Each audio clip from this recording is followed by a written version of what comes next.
Kā iet ar auto izlozi? Auto izloze sakotāji nāk, palānām nāk, izstāsta, ka uz rudeni būs. Tad jāpiesko šitam kanālam, šitam te, lejā podziņā jāuzspiež un subscribe 20,000 un first auto 10,000 vajag. Es esmu parunājis ar saviem draugiem, un tā tālāk lielākā daļa vienkārši netic, ka kādam cilvēkam uzdāvināt mašīnu. Lielākā daļa netic, tāpēc cilvēki nesaprot, kā tā tad mašīna, kuras vērtība, tā, ka mēs viņu sapucēsim, būs 10,000, kā jūs dosiet bez maksas. Bet tad jāpadomā, pirmkārt, mēs esam divi, Edijs un es, vai ne? Tātad 5,000 Edijs, 5,000 es pieņemsim.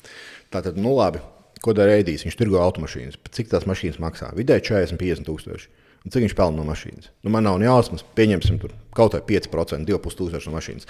Tātad, ja šis viss viņam palīdzēs pārdot 2 mašīnas, viņš ir atpelnījis. Un, protams, ka tas viņam palīdzēs pārdot 2 mašīnas, ja pieskos 10,000 YouTube, viņš liks mašīnas, cilvēks skatīsies un brauks pie viņa. Un tas ir tas, kāds atpelnās. Mēs cilvēkiem neliekam neko pirkt, mēs neliekam tērēt naudu, bet ko mēs dabūram cilvēku uzmanību.